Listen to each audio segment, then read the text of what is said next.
Metropolitan University research society এর নিয়মিত আয়োজন ফ্রাইডে রিসার্চ নাইট 0.2 এর এপিসোড 3 তে আমি আপনাদের সাথে রয়েছি মেট্রোপলিটন ইউনিভার্সিটি রিসার্চ সোসাইটি এর assistant research and career development secretary Arif Rashid এবং আমাদের সাথে যুক্ত রয়েছেন মেট্রোপলিটন ইউনিভার্সিটি এর অ্যাসোসিয়েট প্রফেসর আমাদের শ্রদ্ধেয় শিক্ষক জনাব Shahidur Rahman Palash sir, associate professor business administration of Metropolitan University. স্যারকে অসংখ্য ধন্যবাদ আমাদের সাথে যুক্ত হওয়ার জন্য। স্যার কেমন আছেন স্যার? আলহামদুলিল্লাহ মিস্টার আরিফ, আশা করি আপনি ভালো আছেন। স্যার আলহামদুলিল্লাহ ভালো আছি। আজকে আমাদের আলোচনার বিষয় হচ্ছে understanding research design, the blueprint of a scientific study. এই বিষয়ে আজকে আমরা আমাদের অতিথি শ্রদ্ধেয় সাইদুর রহমান পলাশ স্যারের কাছ থেকে বিভিন্ন প্রশ্নের উত্তর জানবো, যেগুলো রিসার্চারদের জন্য অত্যন্ত গুরুত্বপূর্ণ জানার জন্য। তাই আমি স্যারকে প্রথমেই প্রশ্ন করতে চাই, স্যার রিসার্চ ডিজাইন কি এবং কেন একে a blueprint of a scientific study বলা হয়? Oh my God, initially very tough question. পুরোটা বুঝতে হলে আমাদের অনেকক্ষণ সময় লাগবে। ব্লুপ্রিন্ট কেন বলা হয়? আমরা যখন কিনা একটা বিল্ডিং কনস্ট্রাকশন করি, সেই বিল্ডিং কনস্ট্রাকশন করার জন্য আপনি খেয়াল করবেন, আমরা first of all soil test করি। আসলে ওই বিল্ডিং মানে ওই জায়গাটার উপরে কি আসলে বিল্ডিংটা স্থাপন করা যাবে কিনা, মাটির টেস্টটা করা হয়। তারপর একটা ব্লুপ্রিন্ট করা হয় যে প্রতিষ্ঠানটা যাদের দ্বারা ওভারলুক করে তারা তাদেরকে দেখানোর জন্য কোথা থেকে কোন দিকে যাবে, সিঁড়ি কোন দিকে থাকবে, রুম কোন দিকে থাকবে, এই বিষয়গুলো অবজার্ভ করার জন্য। তো ঠিক এরকম রিসার্চ, আপনি যে কোয়েশ্চেন এবং অবজেক্টিভ নিয়ে আপনি রিসার্চটা শুরু করতেছেন, সেই অবজেক্টিভ এবং কোয়েশ্চেন ফুলফিল করার জন্য আপনি যে ধরনের অ্যানালাইটিক্যাল ফ্রেমওয়ার্ক ব্যবহার করবেন, সেইটা আগে নিজেকে ফিক্স করে নিতে হবে। ফিক্স করে তারপর আপনি রিসার্চ শুরু করতে হবে। তো এই জন্য এটাকে ব্লুপ্রিন্ট বলা হয়। আর এই কোয়েশ্চেনটা পুরো লেকচার শেষে ইনশাআল্লাহ আমরা পেয়ে যাব। তো সেই ক্ষেত্রে আরিফ, আপনার কাছ থেকে সময় নেই, একটু না বেশ ভালোই সময় লাগবে, যেহেতু আমি আজকে আমার ফেসবুকেও লিখেছি যে খুবই গুরুত্বপূর্ণ একটা টপিক। আগে স্লাইড থেকে আমরা আলোচনা করি, করার পরে ইনশাআল্লাহ আমরা এরপরে আপনার কোয়েশ্চেনগুলো আমরা আলোচনা আরো শুনবো ইনশাআল্লাহ। তো আশা করি আরিফ আমার স্লাইড দেখা যাচ্ছে কি স্লাইড? জি স্যার, দেখা যাচ্ছে স্যার। ফাইন, আমরা একটু স্লাইড আলোচনা করব, স্লাইডের ইনফরমেশন গুলো, এবং আমাদের শুধু দর্শক যারা থাকবেন তারা আপনাদের যদি কোয়েশ্চেন থাকে সেই কোয়েশ্চেন গুলো একটু লিখে দেবেন আপনারা কমেন্টে। আমরা যতটুকু পারি চেষ্টা করবো আনসার করার, অথবা পরবর্তীতে আমরা আনসার করে ফেলবো। আর খুবই গুরুত্বপূর্ণ টপিক, এটা বলার কারণ হচ্ছে কি, ওই যে আপনি যদি একটু ভালো জার্নালে পেপার সাবমিট করতে যান তাহলে আপনার রিসার্চ ডিজাইনটা খুবই স্ট্রং হতে হয়। তার কারণে এটা খুবই গুরুত্বপূর্ণ, এবং এটাকে মাঝে মাঝে বলা হয় যে মাস্টার প্ল্যান অফ দা মানে রিসার্চ। আমরা ডিটেল আলোচনার মাধ্যমে জানতে পারবো, এবং এই আলোচনাটা আসলে এতটা গুরুত্বপূর্ণ যে আমরা পেছনের যে 12টা সেশন শেষ করছি, এই প্রত্যেকটা সেশনের লিংকেজ এখানে আছে। আরিফ, আপনি যদি একটু আপনাকে আমি কি মিউট করতে পারি কিনা দেখি? মিউট আমি পারবো। Okay fine Arif, yes you are muted, আপনি আবার আনমিউট করতে পারবেন। তো এই যে পুরো রিসার্চ পেপারের এই যে 12টা সেশন আমরা শেষ করেছি, এইটার একটা সামারি এবং লিংকেজ থাকে হচ্ছে এই এই এই এই রিসার্চ ডিজাইনের ক্ষেত্রে। সুতরাং এর গুরুত্বটা অনেক।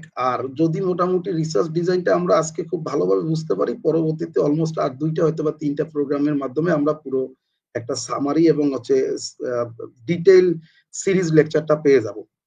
সুতরাং আজকের লেকচারটা আমরা একটু দেখি, দেখার পরে বেশ ইনফরমেটিভ বলে অনেক ইনফরমেশন এখানে থাকে। আমি যখন কিনা লেকচার গুলো দিতেছি বলতেছিলাম এরকম যে হয়তোবা সব জিনিস এখানে আলোচনা করা যাবে না, কিন্তু ইনফরমেশন গুলো যদি থেকে যায় পরবর্তীতে আমরা হয়তোবা এই ইনফরমেশন কাজে লাগাই আমাদের রিসার্চ পেপার গুলোতে লিখতে পারবো। এই জন্য মাচ ইনফরমেশন থাকে এখানে, when we need মানে any source of information we can gather from here. So before starting the main discussion, দেখেন আমরা একটু রিসার্চ ডিজাইন নিয়ে একটু ডেফিনিশন ফর্মাল আলোচনা করি। এটা এখানে লিখে আছে research design is the framework or plan. এই ফ্রেমওয়ার্ক শব্দটা বা প্ল্যান শব্দটা যখনই আমরা আলোচনা করলাম এখানে প্রথমেই আমাদের কিন্তু এই গত সেশনটা যেটা ছিল সেটার মধ্যে আমাদের 4টা ফ্রেমওয়ার্ক ছিল। থিওরিটিক্যাল ফ্রেমওয়ার্ক ছিল আমাদের, অ্যানালাইটিক্যাল ফ্রেমওয়ার্ক ছিল আমাদের সেখানে, তারপরে রিসার্চ ফ্রেমওয়ার্ক ছিল এখানে, তারপরে কনসেপচুয়াল ফ্রেমওয়ার্ক ছিল। এর মানে হচ্ছে ওই ফ্রেমওয়ার্ক গুলোও কিন্তু সামহাউ আমার এখানে কানেক্টেড হবে। এর মানে এতটা গুরুত্বপূর্ণ।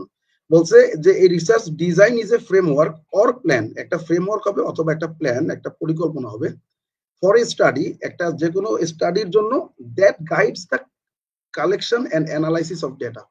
দেখেন আমরা একটা টপিক ফিক্স করলাম, একটা প্রবলেম খুঁজে বের করলাম যে এইটার উপর রিসার্চ করবো আমি। এখন যদি আমি ওই রিসার্চ পেপারটার যদি ডেটা কালেকশন যদি ঠিক মতো না করতে পারি, ধরেন আমার রিসার্চের টপিক হচ্ছে চা বাগানের চা শ্রমিকের জীবনযাত্রার মান উন্নয়ন কেমন সেটা নির্ধারণ করার জন্য, আর আমি পাথর শ্রমিকদের জীবনযাত্রা, পাথর শ্রমিকদের উপরে ডেটা কালেকশন করতেছি, এই রিসার্চের কোনো ভ্যালু আছে? There is no value. সুতরাং আমার রিসার্চের ডেটা কালেকশন কোথা থেকে করব এবং এই ডেটা অ্যানালাইসিস, যে কালেক্টেড ডেটাগুলো আমরা পাবো সেইটা অ্যানালাইসিস করার পরে যে রেজাল্টটা আসবে সেই রেজাল্ট কি আমার অবজেক্টিভ বা আমার রিসার্চের যে কোয়েশ্চেন সেই কোয়েশ্চেনটা বা অবজেক্টিভটা কি ফুলফিল করতেছে কিনা। অর্থাৎ আমি জিজ্ঞাসা করলাম আরিফ আপনার নাম কি, আপনি বলেন আমার দাদার নাম এইটা, আমার বাবার নাম, don't take it otherwise, this is an example, nothing else. আমি তো বাবা চাচাদের নাম শুনতে চাই না, I exactly wanted to know from you about your name, where you are studying, কোথায় আপনি স্টাডি করতেছেন, আমি শুধু এইটুকু শুনতে চাচ্ছি। তো রিসার্চের কোয়েশ্চেন এবং অবজেক্টিভ ফুলফিল করার জন্য আপনি আজগুবি কোয়েশ্চেন এবং ইরিলেভেন্ট কোয়েশ্চেন করেও লাভ নাই। কোন কার কাছ থেকে ডেটা কালেকশন করবেন, কিভাবে অ্যানালাইসিস করবেন এবং এই অ্যানালাইসিসের মাধ্যমে যে রেজাল্ট আসবে সেই রেজাল্টটা আপনার অবজেক্টিভ, রিসার্চের অবজেক্টিভ কোয়েশ্চেনকে ফুলফিল করবে। This is called research design. এই প্ল্যানটা কিভাবে করবেন এইটাকে রিসার্চ ডিজাইন বলে। So it's not an easy task. আমরা যখন কিনা একটা বাজারে যাই, বাজারে যে যখন কিনা একটা মোবাইল কিনি, মোবাইল কিনতে যাই, দেখেন একটু ইমাজিন করেন আমরা মোবাইল কিনতে যাওয়ার সময় আমরা ফার্স্ট অফ অল আমরা মডেল ফিক্স করি, আমরা বাজেট ফিক্স করি, মডেল ফিক্স করি, এরপরে ডেট, তারপরে ভেরিয়েশন আছে আমাদের অ্যান্ড্রয়েড নাকি অন্য অন্য মোড, iOS, আমরা দামের সাথে কত জিবি ডেটা থাকবে সেইটা ফ্যাক্ট করি। রিসার্চ ডিজাইন এরকম, আপনি কাস্টমারে যে সেলার থাকে তাকে বারবার কোয়েশ্চেন করতেছেন, ঠিক এমনি রিসার্চের আউটপুট বা যে অবজেক্টিভ কিভাবে আপনার কাছে চলে আসবে সেটা পুরোটা ওভারলুক করা হচ্ছে রিসার্চ ডিজাইনের মধ্যে থাকবে। এবং এখন একটা জিনিস কি, যদি রিসার্চ কোয়েশ্চেন এবং অবজেক্টিভের মানে অবজেক্টিভ এবং হাইপোথিসিসের রেজাল্ট যদি ফুলফিল না করতে পারে তাহলে ওই ধরনের ওই রিসার্চ ডিজাইন আপনার কাজ লাগবে না। কিসের জন্য এই রিসার্চ ডিজাইন গুরুত্বপূর্ণ দেখবেন এখানে লেখা আছে to ensure valid, reliable and objective. আমার গলাটা আজকে একটু প্রবলেম হইতেছে, কালকে খেলতে যে আসলে আমি গলাটাই চিল্লাপাল্লা করতে যে গলা ভেঙে গেছে। বাই দ্য ওয়ে আরেকটা কথা একটু বলে নিই মাঝখানে, যে রিসার্চ ডিজাইন কখনো মনে করেন যে আমি বলবো একজন রিসার্চার যে আমার research design best research design, it's not, মানে জীবনে এটা কেউ বলতে পারবে না। প্রত্যেকের রিসার্চ ডিজাইন তার রিসার্চের অবজেক্টিভ কোয়েশ্চেনের উপরে বেস করে সে রিসার্চ ডিজাইন করা লাগবে। হ্যাঁ, এখন তাহলে বলতে পারবে না যে আমার রিসার্চ ডিজাইন বেস্ট, তাহলে কিভাবে কোন ইন্ডিকেটরে আমরা বুঝতে পারবো যে ইন্ডিকেটরে রিসার্চ ডিজাইনটা ভালো হয়? Yes, there are some indicators that can help you to identify a good research design for drafting your upcoming research paper.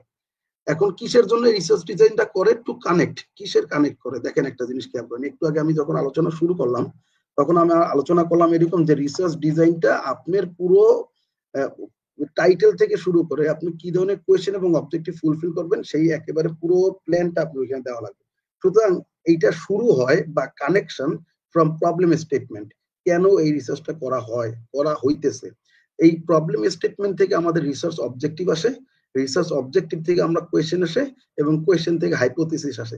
এইগুলা এখন কিভাবে আমরা আলোচনা, এর মধ্যে আমরা আলোচনা না, আমরা এইগুলা অলরেডি আমরা আলোচনা লাস্ট গত ক্লাসগুলোতে করে ফেলছি বা আলোচনাতে করে ফেলছি। এই সুতরাং problem statement will indicate and direct you to direct research design. আমি আরিফ আপনি হয়তো বা বের হয়ে আসছেন, আমি হ্যাঁ at your stage একটা minute, at your stage, yes, okay Arif, don't worry, you are on live, no worries, আমি আপনাকে একটু আনমিউট করি তারপরে আবার শুরু করি। Give me a few seconds, don't worry.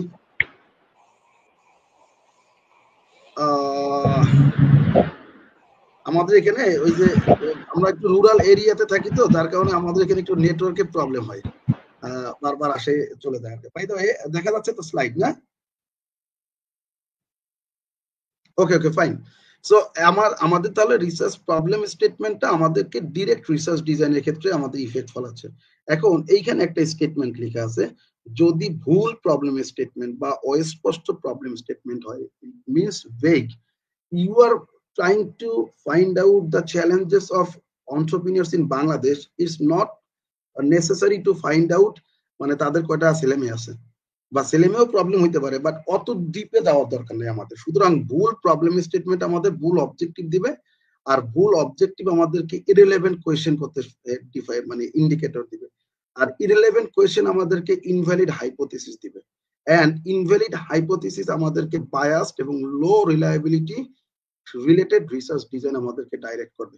So research design যদি স্ট্রং না হয়, অর্থাৎ প্রবলেম স্টেটমেন্ট যদি আমরা ভালোভাবে বুঝতে না পারি, তাহলে আমরা স্ট্রং রিসার্চ ডিজাইন লিখতে পারছি না।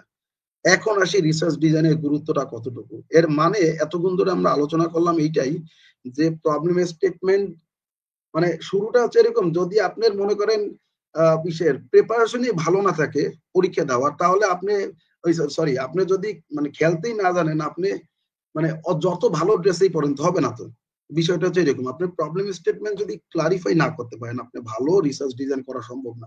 এখন এর গুরুত্বটা কতটুকু, গুরুত্বটা হচ্ছে যে রিসার্চ ডিজাইন সফলতা পায় 70-80% নির্ভর করে প্রবলেম ডেফিনিশন। অর্থাৎ যদি ভালো রিসার্চ প্রবলেম আপনি ডিফাইন করতে পারেন, তাহলে 70-80% সম্ভাবনা আছে একটা রিসার্চ ডিজাইন ভালো হবে।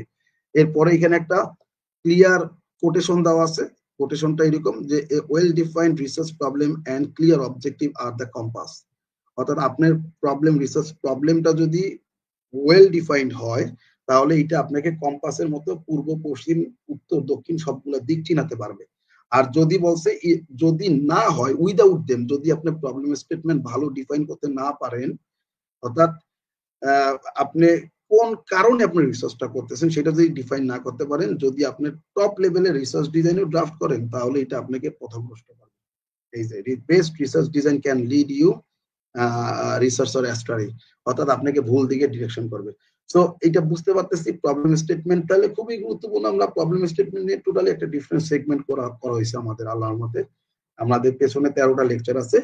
And then now come to the point about a good research design. What are the different components that can make you a good research design? কারণ বললাম না যে রিসার্চ ডিজাইন, কোন রিসার্চার যদি বলে যে মাই research design, what I have used in my research paper is the best research design, কেউ বলতে পারবে না এরকম। হ্যাঁ, আপনি যদি সিভি লিখেন, আপনি বলতে পারবেন যে আমার সিভিটা পৃথিবীর বেস্ট, কখনো বলতে পারবেন না। ঠিক রিসার্চ ডিজাইন এরকম। তো কোন কোন কম্পোনেন্ট গুলো যদি আমাদের রিসার্চ ডিজাইনের মধ্যে থাকে, তাহলে আমরা বলতে পারি যে না, এটা একটা ভালো রিসার্চ ডিজাইন আমরা ড্রাফট করছি। So of course research design will be related to the problem statement. আপনার কোন problem, what problem are you solving, your research design will be definitely based on your problem statement, and your problem statement will direct you a good research objective. Research অবজেক্টিভের ক্ষেত্রে আমরা সচরাচর যদি থিসিসের কথা বলি বা রিসার্চ পেপারের কথা বলি, আমরা অনেকেই বলেন, অনেক রিসার্চারই বলেন যে 5টা রিসার্চের অবজেক্টিভে বেশি খুব একটা দেওয়া উচিত না, থিসিস বলেন আর যাই বলেন। আর আমরা আবার বলি যে দেখা গেল রিসার্চের ক্ষেত্রে 2-3টা অবজেক্টিভের বেশি দেওয়া উচিত না। এর মধ্যে একটা রিসার্চ অবজেক্টিভ থাকতে পারে আপনার major objective, the fundamental objective, আর there are some sub objectives you might write for you কি বলে research paper. And then এই দুইটা পয়েন্ট তো of course components are related, and also research design এর ক্ষেত্রে research question and hypothesis are of course related. আমরা আগের research session গুলোতে আলোচনা করছিলাম যে আপনি যে অবজেক্টিভটা লিখবেন, সেই অবজেক্টিভটা হচ্ছে assertive sentence or imperative sentence. এই অ্যাসার্টিভ সেন্টেন্সকে যদি আপনি কোয়েশ্চেনেবল সেন্টেন্সে রূপান্তর করেন, that would be your research question sections, and based on your research questions you can find the hypothesis. যদি আমরা quantitative research করি, that would be our hypothesis. On the other hand, if we go for the qualitative research, then আমরা লিখবো হচ্ছে assumption, আমাদের assumption গুলা বা proposition গুলা, আমরা এটা propose করতেছি, আমরা এটা assume করতেছি। So hypothesis might be a component or might be it's a component of research design. So আমরা এখানে চারটা কম্পোনেন্ট অলরেডি পেয়ে গেলাম। একটা problem statement, research objectives, research question and hypothesis. And then component এখনো শেষ হয় নাই, কম্পোনেন্ট আরো আছে। 4 নাম্বার আছে ভেরিয়েবলস এন্ড মেজারমেন্ট, 5 নাম্বার আছে পপুলেশন এন্ড স্যাম্পলিং, 6 নাম্বার হচ্ছে ডেটা অ্যানালাইসিস এন্ড টুলস। আরো আছে রিসার্চ বিলিফস এন্ড ফিলোসফিস, আরো আছে role of theories in research. So এই দুইটা স্লাইড তো টোটালি আলোচনা করাই যাবে না, একটু হয়তোবা বলবো। আমরা প্রথম 3টা আলোচনা করলাম, এই 3টা কিন্তু রিলেটেড, একেবারে ডিরেক্ট আপনার রিসার্চ ডিজাইনের ক্ষেত্রে লেখা লাগবে না, কিন্তু আপনার এগুলা জানতেই হবে, না জেনে আপনি লিখতে পারবেন না আপনার গুড রিসার্চ ডিজাইন। তো দেখেন তাহলে 4 নাম্বার এই স্লাইডটা খুবই ইম্পর্টেন্ট রিসার্চ কম্পোনেন্টস এর ক্ষেত্রে, সেটা হচ্ছে variables and measurement. Variables and measurement বলতে যে আমরা সচরাচর বলি যে একটা রিসার্চ করার জন্য আপনি 2টা 3টা ভেরিয়েবল নেওয়া যায় বা নেওয়া উচিত। যদি পিএইচডি বা মাস্টার্স এর রিসার্চ মাস্টার্স এ যদি করা হয় তাহলে আরো ভেরিয়েবল নিতে পারেন। But dependent variable, independent variables একটা রিসার্চের টাইটেল দিয়েই আমরা মেনশন করি, এরকম একটা অবস্থা। আমরা গুড একটা রিসার্চ পেপারের গুড টাইটেল কিভাবে নির্ধারণ করে সেইটা যখন আলোচনা করি, তখনই আমরা বলি যে একটা রিসার্চ পেপার টাইটেল তখনই ভালো হয় যখন 2টা ভেরিয়েবলে মেনশন করা থাকে। আমরা জানি স্টুডেন্ট লাইফে এসএসসি ইন্টার ইভেন আমরা পড়ছি যে ভেরিয়েবল 2 ধরনের হয়, ভেরিয়েবল 2 ধরনের হয়, একটা হচ্ছে ইন্ডিপেন্ডেন্ট ভেরিয়েবল, একটা হচ্ছে ডিপেন্ডেন্ট ভেরিয়েবল। এছাড়াও আরো ভেরিয়েবল একটা আছে, এই কন্ট্রোল ভেরিয়েবল। শুধু কন্ট্রোল ভেরিয়েবল না, এরপরও আরো ভেরিয়েবল আছে। বাট ইনিশিয়ালি আমরা তো আসলে তো একেবারে মানে পিএইচডি লেভেলের আলোচনা এখন করলেও তো মানে করবো ইনশাল্লাহ সামনে। তো এইখানে 3টা ভেরিয়েবলের কথা বলছে, এই ভেরিয়েবল গুলো আপনার রিসার্চ ডিজাইনের ক্ষেত্রে মেনশন করা দরকার, অথবা দিস আর দ্য কম্পোনেন্টস। একটা ভেরিয়েবল টাইপ লেখা আছে ইন্ডিপেন্ডেন্ট, আর একটা লেখা আছে ডিপেন্ডেন্ট, একটা হচ্ছে কন্ট্রোল ভেরিয়েবল। এখন ইন্ডিপেন্ডেন্ট ভেরিয়েবল লেখা আছে জব স্ট্রেস, অর্থাৎ মানে আমরা প্রতিষ্ঠানে যখন কিনা একটু ওভারলি মানে টায়ার্ড থাকি তখন আমরা স্ট্রেসের মধ্যে পড়ি। আর দেখেন এখন একটা জিনিস চিন্তা করে দেখেন, আমরা স্ট্রেসে কখন পড়ি? যখন আমাদের কাজের ওভারলোড থাকে, অথবা আমার পাশে আরেকটা প্রতিষ্ঠান আছে, সেই প্রতিষ্ঠানে কি আমি থাকবো নাকি থাকবো না, চলে যাবো নাকি চলে যাবো না, এর উপরে ভিত্তি করে আমরা স্ট্রেসের মধ্যে পড়ি। আমরা যদি এই দেখেন এক্সাম্পলটা জব স্ট্রেস এবং টার্নওভারের মধ্যে রিলেশন করি, তাহলে জব স্ট্রেস হচ্ছে আমাদের ইন্ডিপেন্ডেন্ট ভেরিয়েবল। অর্থাৎ আপনি স্ট্রেসের মধ্যে স্ট্রেসে পড়ার পেছনে অনেকগুলা কারণ থাকতে পারে, তার মধ্যে টার্নওভার ইনটেনশন একটা গুরুত্বপূর্ণ কারণ, যার কারণে job stress is the dependent variable. On the other hand, turnover intention is the independent. Sorry, job stress is the independent, turnover intention is the dependent variable. এখন যদি এটা কোয়ান্টিটিভ হয়, যদি কোয়ান্টিটিভ রিসার্চ পেপার হয়, তাহলে আপনি এই যে ডিপেন্ডেন্ট ভেরিয়েবল, ইন্ডিপেন্ডেন্ট ভেরিয়েবল, এটা আপনি মেজারমেন্ট স্কেল, অর্থাৎ there are many scales you can find on the internet যে হাউ ইউ ক্যান মেজার। সবচেয়ে কমন একটা মেজারমেন্ট স্কেল হচ্ছে লাইকার্ট টাইপ স্কেল। একজন ব্যক্তির নাম ছিল রেনসিস লাইকার্ট, উনি একজন ম্যানেজমেন্ট স্কলার, লিডারশিপের মডিউল এবং লিডারশিপ নিয়ে তার অনেক থিওরি আছে বিখ্যাত। সেই ব্যক্তি উনি বলছিল যে কোয়েশ্চেনিয়ার মানুষের কাছ থেকে মতামত নেওয়ার জন্য একটা স্কেল বানানো উচিত। সেই স্কেল আমরা কমন, ওই যে টিচার অ্যাসেসমেন্টের মধ্যে 5টা স্টেটমেন্ট থাকতো না, স্ট্রংলি এগ্রি, স্ট্রংলি ডিসএগ্রি, সেই মেজারমেন্ট স্কেল গুলা দিয়ে এটা ব্যবহার করা হয়। এই লাইকার্ট স্কেল 1 থেকে 99, সরি 3 থেকে 99 স্কেল পর্যন্ত হয়, 99 পর্যন্ত হয়। ওইটা অনেক ডিপ আলোচনা।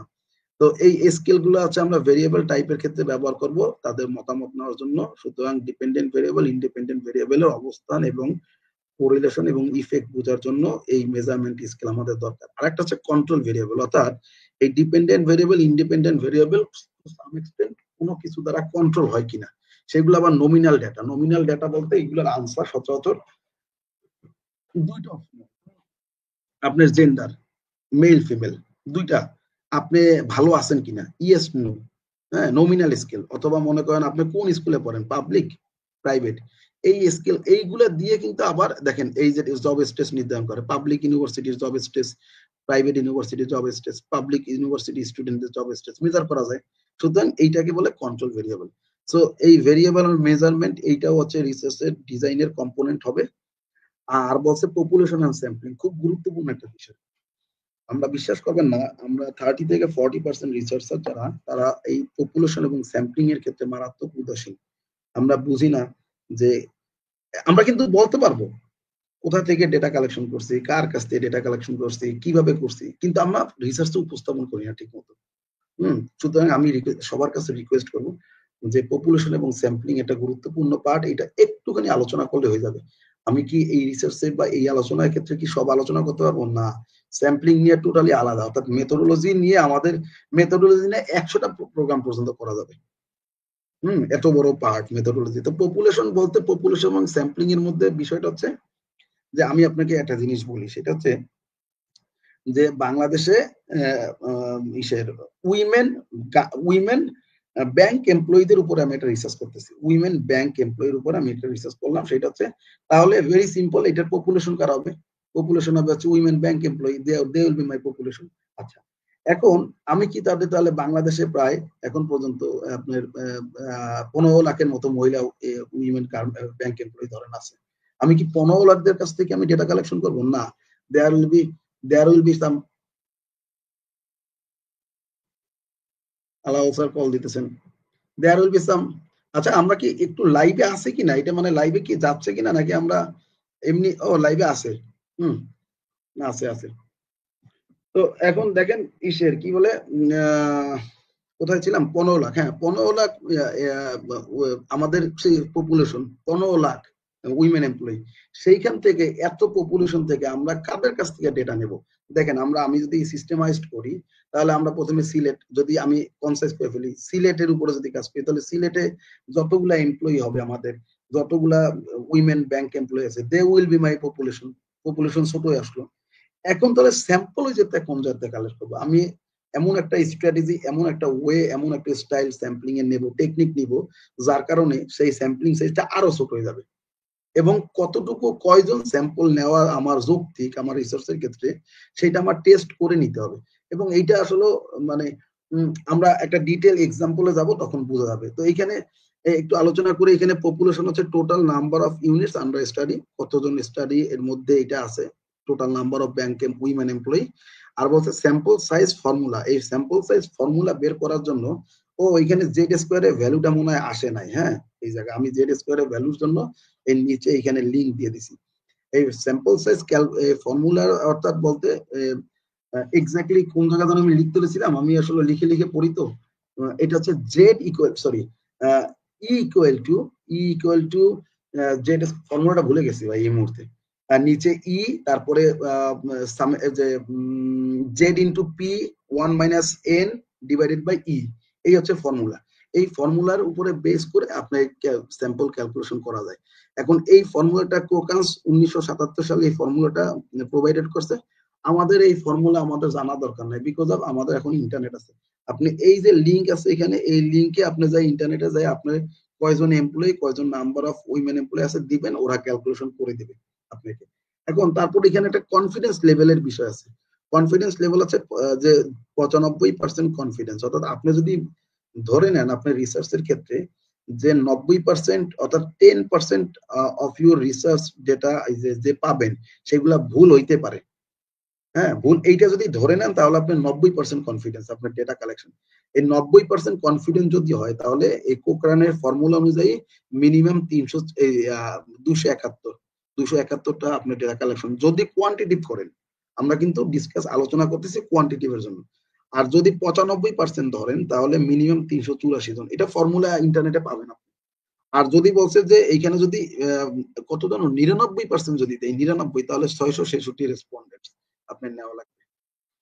এরপরে আপনি কোন স্যাম্পলিং টেকনিক, আচ্ছা এইবার একটা জিনিস বলি, দেখেন আমি একটা সিম্পল জিনিস বলি। এখানে স্যাম্পলিং টেকনিক, এই যে স্যাম্পলিং টেকনিক নিয়েও টোটালি ভাই আলাদা একটা সেশন নেওয়া উচিত আমাদের। কোন স্যাম্পলিং টেকনিক কোন সময় নেবেন, probability, there are two types of sample. একটা হচ্ছে স্যাম্পলিং টেকনিক, এটা হচ্ছে প্রবাবিলিটি, একটা হচ্ছে নন প্রবাবিলিটি। প্রবাবিলিটির মধ্যে বা 4টে আছে, simple, random, stratified, cluster, snowball, তারপরে কনভেনিয়েন্স পারপাসিভ, স্নোবল স্যাম্পলিং, নন প্রবাবিলিটি। এখন ধরেন আপনি, আমি একটা এক্সাম্পল দিতেছি, সেটা হচ্ছে যে আপনি চা বাগানের শ্রমিকদের উপরে যদি ইয়ে করেন, রিসার্চ পেপার করতে যান, তাহলে দেখেন এইটা কিন্তু আপনি যাবেন ওইখানে, যে এটা কিন্তু একেবারেই পারপাসিভ। আপনার উদ্দেশ্য প্রণোদিত, আপনার রিসার্চের টাইটেলেই লেখা আছে টি গার্ডেন ওয়ার্কার্স, তাহলে তো আপনি যাইতেই হবে টি গার্ডেন ওয়ার্কার্স এর উপরে। উদ্দেশ্য প্রণোদিত ভাবে ওখানে যাইতেছেন। আপনি কোভিড-19 পেশেন্টের উপর যদি কাজ করেন তাহলে কি আপনি ডায়রিয়ার পেশেন্টের কাছে যাবেন? কখনো যাবেন না। কোভিড-19 এর পেশেন্টের কাছে যাবেন। সো এই যে যখন কিনা এই যে আমরা একেবারে ইজিলি ফাইন্ড আউট করতেছি সেটাকে আমরা বলতেছি দেখা গেল পারভাসিভ।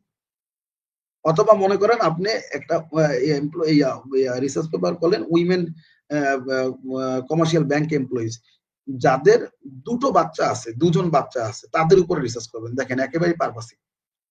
তো এরকম এখন কোন স্যাম্পলিং, আর একটা জিনিস সেটা হচ্ছে আর একটা রিসার্চ পেপার আপনি করলেন, সেটা হচ্ছে যে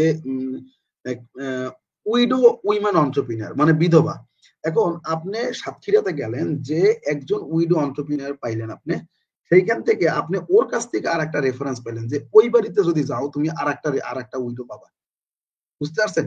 তাহলে এইটাকে বলে হচ্ছে আবার হচ্ছে স্নোবলও বলতে পারেন, মানে স্নো যেরকম পরে হুট করে পেয়ে গেলেন, আপনি হুট করে পেয়ে গেলেন। তো এই যে আমরা কোন স্যাম্পল গুলা নিব, কেন নিব স্যাম্পল, এইগুলো সব উল্লেখ থাকা লাগবে এই ইসের মধ্যে। সো এই পপুলেশন এন্ড স্যাম্পলিং এইটাও একটা এই রিসার্চের কম্পোনেন্ট, রিসার্চ ডিজাইনের।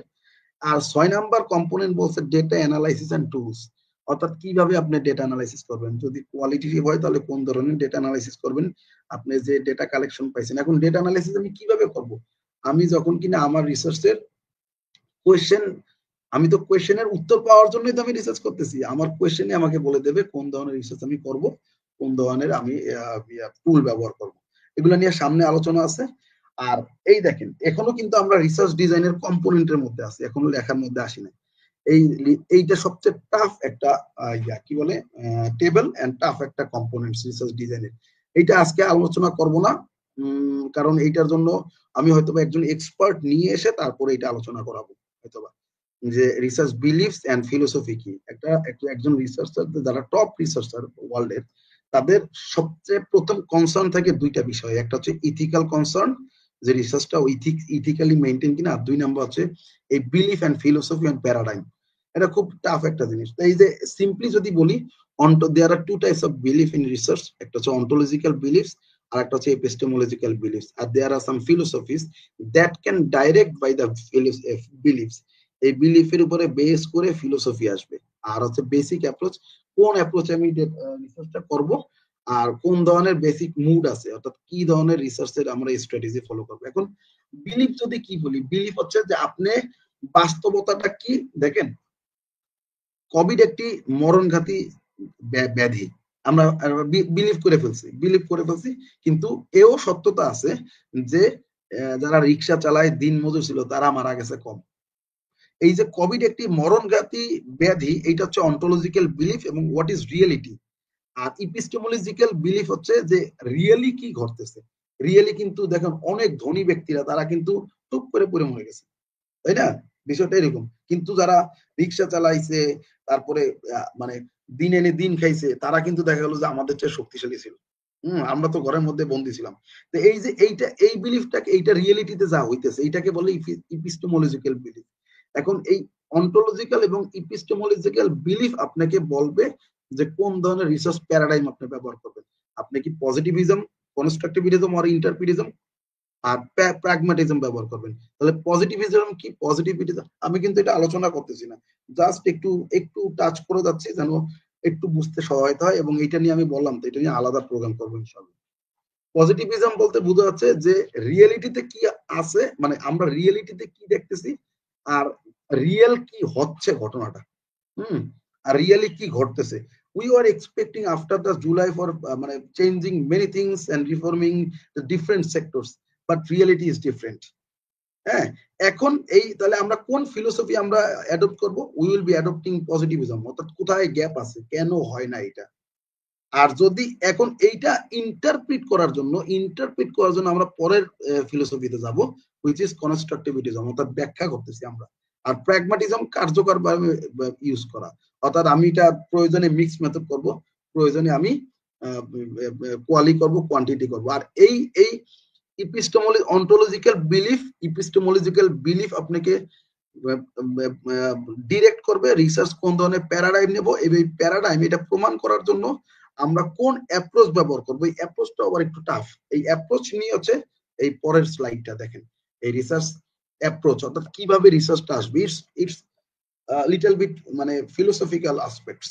হ্যাঁ, এই যে কোন অ্যাপ্রোচ ব্যবহার করব, সেই অ্যাপ্রোচের জন্য ইন্ডাকটিভ না ডিডাকটিভ, এইটাকে বলা হচ্ছে role of theories in research. অর্থাৎ আমার থিওরি আমাকে বলে দেবে যে আমি কোন ধরনের অ্যাপ্রোচ ব্যবহার করব। গত সেশনে আমরা একটা ফ্রেমওয়ার্ক আলোচনা করছিলাম। 4টা ফ্রেমওয়ার্কের মধ্যে একটা ফ্রেমওয়ার্ক ছিল থিওরিটিক্যাল ফ্রেমওয়ার্ক।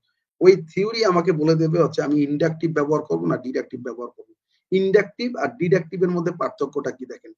ডিডাকটিভ বলতে হচ্ছে আপনি আগে আপনার কাছে বহুত ইনফরমেশন আপনি পেয়ে গেছেন, বলছে যে কোভিড মানুষকে মরণঘাতী ব্যাধি, কিন্তু ডেটা পাইছেন যে যেখানে যাদের ইমিউনিটি বেশি তাদের কোভিড হইতেছে না। এই যে তথ্য এবং এই তথ্য থেকে ডেটা টেস্ট করা, এটাকে হচ্ছে ডিডাকটিভ বলে। আর ডেটা থেকে তথ্যতে রূপান্তর করা, এই যে এখন কোভিড এর সময় বারবার বলছে হাত ধুইতে হবে, হাত ধুইতে হবে, হাত ধুইতে হবে, এইটা হচ্ছে আমরা ডেটা পাইছি, পাওয়ার পরে আমরা একটা তথ্য দিছি যে বারবার হাত ধুইতে হবে। এরপরে আর অ্যাবডাকটিভ কি? অ্যাবডাকটিভ হচ্ছে আপনি থিওরিও বের করতে পারবেন, এট এ টাইম হচ্ছে আপনি ডেটাও ওইখান থেকে রিলেট করতে পারবেন। এইটাকে মিক্স মেথড বলে। অর্থাৎ আপনি বলছেন কোভিড একটি মরণঘাতী ব্যাধি, সাথে আবার পরের সেন্টেন্সটা আপনি বলেন সিলেটে মাত্র 2% শিশু কোভিড এর কারণে মারা গেছে, আল্লাহ মাফ করুন। এই 2%, এই যে দেখেন দুইটার মিশ্রণ, এটা হচ্ছে অ্যাবডাকটিভ। অর্থাৎ আমি থিওরিও কাজে লাগাইছি এবং রিয়েল ডেটাটাও আমি কাজে লাগাইছি। এখন এই থিওরিও একটা কম্পোনেন্ট ফর ইউর কি বলে রিসার্চে। হ্যাঁ, research is role of theories. অর্থাৎ আপনি রিয়েল ওয়ার্ল্ডে, এই যে রিয়েল ওয়ার্ল্ডে আপনি এখানে আছেন, we are standing as a real world. Real world থেকে আমরা অবজার্ভ করব, অবজার্ভ করে আমরা এই দেখেন কোনো কিছু ওই যে অবজার্ভ করবো, তীর এখান থেকে গেছে, এরপর আমরা থিওরি ব্যবহার করব। থিওরি ব্যবহার করার পরে আমরা আবার ডিডাকটিভ রিসার্চ, অর্থাৎ থিওরির সাথে বর্তমানে কি হইতেছে সেইটাকে রিলেট করে আমরা আবার রিয়েল ওয়ার্ল্ডে খেয়াল করবো। দেখেন এটাকে বলে ডিডাকটিভ রিসার্চ। এবং এই রিয়েল ওয়ার্ল্ড এবং থিওরিকে একসাথে মিক্স করা এবং একটা নতুন রেজাল্ট জেনারেলাইজ করা, এটাকে বলে অ্যাবডাকটিভ রিসার্চ। এত সহজে গল্পের মতো করে বলে দিতেছি, আসলে এত সহজ না বিষয়টা, আরো অনেক ডিটেল আলোচনা করা জায়গা আছে এটা। এবং এইটা মানে বললাম তো যে পিওর রিসার্চার যারা, তারা হচ্ছে দুইটা জিনিসের উপর খুব খেয়াল রাখবে। একটা হচ্ছে ইথিক্যাল স্টেটমেন্ট বা consideration, and second one is এই যে এই ফিলোসফি প্যারাডাইম এন্ড আপনার কি বলে রিসার্চ অ্যাপ্রোচ, অথবা থিওরিটিক্যাল গ্রাউন্ডেড থিওরি, হ্যাঁ, যেখানে কোনো বিষয় নাই, তো এই বিষয়গুলোতে। সো এতক্ষণ ধরে আমরা বিষয়গুলো আলোচনা করলাম। শুধু দর্শক আপনাদের যদি কোনো কোয়েশ্চেন থাকে এখানে দিবেন, আমরা আলোচনা করবো ইনশাল্লাহ। এতক্ষণ ধরে আমরা আলোচনা করলাম যে রিসার্চ ডিজাইন কি জিনিস এবং একটা রিসার্চ ডিজাইনে কোন কোন কম্পোনেন্ট গুলা থাকে।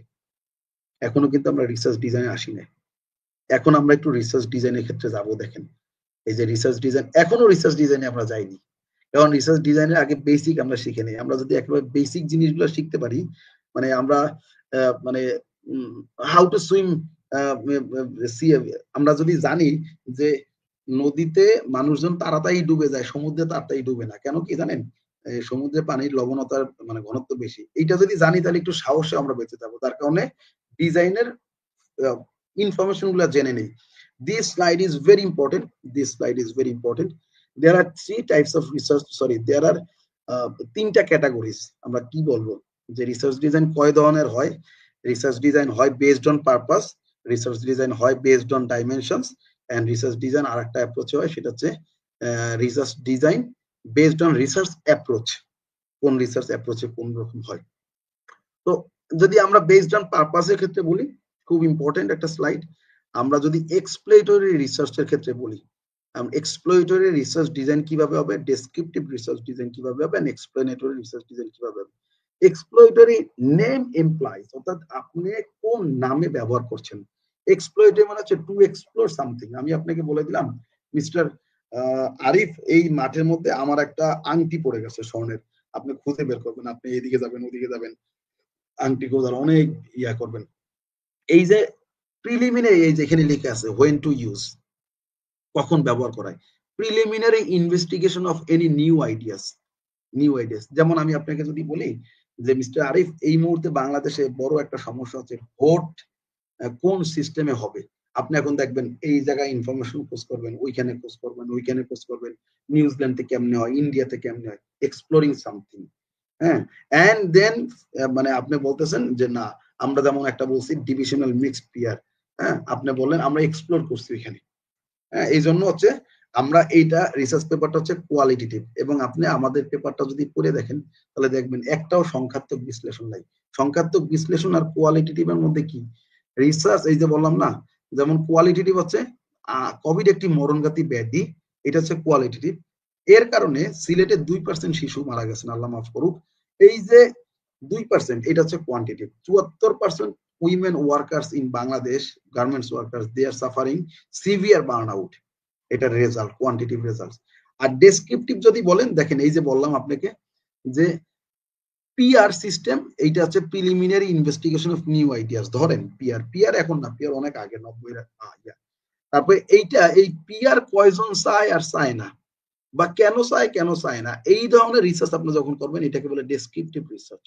এই ডেসক্রিপটিভ রিসার্চের ক্ষেত্রে আপনি দেখেন মার্কেট সার্ভে, ডেমোগ্রাফিক প্রোফাইল, এইগুলা। এই ডেসক্রিপটিভ রিসার্চ যদি কোনো কিছু করতে যান তাহলে তো ডেসক্রাইব করা লাগবে। যেমন মনে করেন পিআর সিস্টেম বাংলাদেশের 90% মানুষ চায় আর 10% চায় না। এই যে আমি জানলাম কেমনে, কোয়ান্টিটিভ রিসার্চ, এই কোয়ান্টিটিভ রিসার্চের মাধ্যমে জানলাম। এই জন্য বলছে ডেসক্রিপটিভ রিসার্চ ডিজাইন যদি হয় তাহলে আপনার ডেটা নেচার কোয়ান্টিটিভ হবে। এন্ড ফাইনালি এক্সপ্লেনেটরি হচ্ছে cause and effect. Cause and effect বলতে রিলেশনশিপ অফ ভেরিয়েবলস, এইটা যদি আপনি মেনটেন করতে চান রিলেশনশিপ, এই দেখেন testing cause and effect relationship, এইটার জন্য আপনি এক্সপেরিমেন্টাল অথবা কোয়ান্টিটিভ আপনি ব্যবহার করতে পারেন, অথবা আপনি মিক্স মেথড ব্যবহার করবেন, এইটাও করতে পারেন। মানে সরি কোয়ান্টিটিভ ডেটা লাগবে, অথবা এক্সপেরিমেন্টাল, যেখানে আপনি টেস্ট করছেন, কোনো কিছু টেস্ট করার মতো হাইপোথিসিস ড্র করবেন। বুঝতে পারছেন?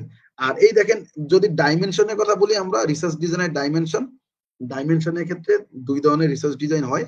একটা হচ্ছে ক্রস সেকশনাল, আর একটা হচ্ছে longitudinal research design. Cross sectional research design বলতে, অর্থাৎ এই যে হোয়েন টু ইউজ, কোন সময় একটা ডেটা কালেকশন করার জন্য যদি আপনি একবার রিসার্চ করার জন্য যদি আপনি ডেটা কালেকশন করেন কোনটা, that would be your cross sectional research design. On the other hand, আপনি যদি লংগিটিউডিনাল রিসার্চের কথা যদি বলেন আপনি, তাহলে লংগিটিউডিনাল রিসার্চ ডিজাইন হচ্ছে যে ওভার দ্য ইয়ার্স বলতে আপনি একসাথে অনেক বছর ধরে একই রিসার্চ পেপারের কাজ করতেছেন। মনে করেন কোভিড এর কথা, 3 বছর 4 বছরের ডেটা কালেকশন নিয়ে আপনি রিসার্চ করতেছেন, তখন হচ্ছে আপনার এই লংগিটিউডিনাল রিসার্চের দিকে আসে। তাহলে দুই ধরনের আমরা পাইলাম, যে একটা হচ্ছে একটা হচ্ছে যে ক্রস সেকশনাল, আর একটা হচ্ছে লংগিটিউডিনাল রিসার্চ ডিজাইন। এই আরিফ, আপনি কি বুঝতে পারতেছেন, বা ওকে তো আমার শব্দ ক্লিয়ার? Okay fine. আমি আপনার শব্দ শুনছি না, কারণ আপনাকে মিউট করে রেখেছি, বাট আমি আপনার ওই ইন্টোনেশন দেখেই বুঝতে পারতেছি যে we are on live. Okay, no problem. And then দেখেন কি বলছি আমরা। তাহলে দুইটা টাইপ পাইলাম আমরা, একটা হচ্ছে বেসড অন পারপাস, আর একটা হচ্ছে based on dimension. Letter on last research design classification based on approach, এইটা সবচেয়ে গুরুত্বপূর্ণ। কারণ কি, আমরা ওই যে এই যে পেছনে যে এক্সপ্লয়টরি, তারপরে causal, descriptive, longitudinal, cross sectional, এইগুলো আসলে সবাই মেনটেন করি না, বাট আমরা এইটা মেনটেন করি যে আমাদের রিসার্চটা কোয়ালিটেটিভ, আমাদের রিসার্চটা কোয়ান্টিটিভ। হ্যাঁ, এই রিসার্চ ডিজাইনের অ্যাপ্রোচ বেসড অন রিসার্চ অ্যাপ্রোচের উপরে ভিত্তি করে রিসার্চ পেপার হচ্ছে রিসার্চ ডিজাইন তিনটা, একটা হচ্ছে কোয়ালিটেটিভ, কোয়ান্টিটিভ, মিক্সড মেথড। আর দেখেন data type, qualitative data collection করার জন্য আপনার সচরাচর ডেটা কালেকশন করা লাগবে ইন্টারভিউ, ফোকাস গ্রুপের মাধ্যমে, এটা তো বোঝাই যায়, আমরা বুঝি। কোয়ান্টিটিভের জন্য সার্ভে, এক্সপেরিমেন্ট অথবা কোয়েশ্চেনিয়ার। আর আপনি মিক্স মেথডের জন্য কম্বিনেশন অফ এই কোয়েশ্চেনিয়ার এবং হচ্ছে ওয়ান টাইম ইন্টারভিউ। আর পাশে কিছু টুলস লেখা আছে কোয়ালিটেটিভ ডেটার জন্য। আমরা যে ধরনের টুলস গুলো সচরাচর ব্যবহার করি, there are thousand of tools you can use in qualitative research. এই মেথোডোলজি এবং টুলের বিষয় আবার আলাদা। এই টুলস আপনি যদি চান প্রত্যেক সপ্তাহে আমরা প্রোগ্রাম করার জন্য বা করার জন্য, তাও মনে হয় যেটা শেষ হবে না, এরকম একটা অবস্থা টুলস। এই কোয়ালিটেটিভের জন্য সবচেয়ে পপুলার রিসার্চ টুলের মধ্যে আছে এনভিভো, অ্যাটলাস টিআই, অ্যাটলাস আর এনভিভো, বিবলিওশাইনি, তারপরে আর স্ট্যাটা, অনেক কিছুই ব্যবহার করে। কোয়ান্টিটিভের জন্য এসপিএসএস, অ্যামোস, পিএলএস, এইগুলা। আর বলছে মিক্স মেথডের জন্য বোথ কোয়ালি এবং কোয়ান্টি দুইটাই ব্যবহার করা হয়। হ্যাঁ, এরপরে দেখেন আমরা একটু আগে যখন এই যে টুলস এর কথা যখন বললাম, এই টুলস, আমরা এখানে টুলস এর কথা যখন বলছি, তখন রিসার্চ ডিজাইনের ক্ষেত্রে আমাদের আরো একটা গুরুত্বপূর্ণ বিষয়, সেটা হচ্ছে যে statistical consideration in research design. অর্থাৎ there are some statistical issues that you must need to address. এই স্ট্যাটিস্টিক্যাল কনসিডারেশন কি? কোনো একটা রিসার্চ পেপার আপনি যদি করতে যান, তাহলে আপনি যে ডেটা কালেকশনটা আপনি করলেন, সেই ডেটা কালেকশনের রিলায়েবিলিটি, ভ্যালিডিটি ঠিক আছে কিনা সেটা আপনার জানা একেবারে বাধ্যতামূলক। এটা কোয়ালি বলেন, কোয়ান্টি বলেন, দুটোতেই। আপনি ডেটা অ্যানালাইসিস টুলস এবং টেকনিক এবং কোন বিষয়ের জন্য কোন ধরনের টুল আপনি ব্যবহার করবেন সেটা জানতে হবে আপনাকে। আর জানতে হবে স্যাম্পল সাইজ জাস্টিফিকেশন, অর্থাৎ কেন আপনি এই স্যাম্পল টেকনিকটা নিয়েছিলেন সেই জিনিসগুলো আপনি জানতে হবে। এইটা আবার দুইটা জিনিসে ইয়া করে, সেটা হচ্ছে যে কোয়ালিটেটিভ স্ট্যাটিস্টিক্যাল অ্যানালাইসিস কোনগুলো হবে, আবার কোয়ান্টিটিভ স্ট্যাটিস্টিক্যাল অ্যানালাইসিস কোনগুলো হবে। এটা খুব মানে মানে লং টার্ম একটা ইস্যু। এখন আমরা শুরু করি কোয়ান্টিটিভ থেকে। কোয়ান্টিটিভের জন্য কোন কোন স্ট্যাটিস্টিক্যাল ইস্যুগুলো আমাদের ফলো করা লাগবে সেটা একটু দেখে নেই। এই দেখেন, কোয়ান্টিটিভের জন্য রিলায়েবিলিটি আনফারেড। আপনি যে কোয়েশ্চেনিয়ার সার্ভে করবেন বা কোয়েশ্চেনিয়ার মানুষের কাছ থেকে ডেটা কালেকশন করবেন, সেইটার রিলায়েবিলিটি এবং ভ্যালিডিটি ঠিক আছে কিনা সেইটা আপনার জাস্টিফাই করে তারপর আপনি রিসার্চ করতে হবে।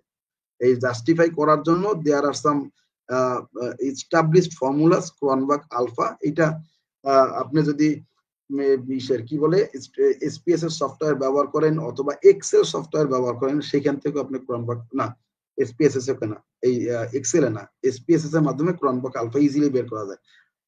এই ক্রনবার্গ আলফা হচ্ছে যে আপনার যে স্কেল গুলা ব্যবহার করতেছেন সেই স্কেল গুলা কতটুকু রিলায়েবল আপনার রিসার্চের ক্ষেত্রে, অর্থাৎ আপনার ডেটা কালেকশন করে আপনি কতটুকু আপনার রিসার্চের অবজেক্টিভ ফুলফিল করতে পারবেন। তারপরে ডেটা অ্যানালাইসিস টেকনিক্স কোনগুলা, কোন ধরনের ডেটা আপনি ডেটা কালেকশন করে ফেলছেন, এখন কোন টেকনিক আপনি ব্যবহার করবেন কোন রিসার্চের জন্য সেইগুলো এখানে ক্লিয়ার লেখা আছে। যদি আপনি গড় বের করতে চান শুধু টেস্ট, অ্যানোভা, এসপিএসএস দিয়ে সম্ভব। রিলেশনশিপে কোরিলেশন, আমরা তো এই যে আর মানে কোরিলেশন এগুলো পড়ছি। রিলেশনশিপ বের করতে হলে আপনি এসপিএসএস অ্যামোস নামের সফটওয়্যার আছে ব্যবহার করতে পারেন। আপনি যদি কোনো মডেল টেস্ট করতে চান আপনার রিসার্চের, সেই ক্ষেত্রে আপনি স্ট্রাকচারাল ইকুয়েশনাল মডেল ব্যবহার করতে পারবেন অ্যামোস এবং পিএলএস এর মাধ্যমে। তো এই যে দেখেন, these are the data analysis techniques.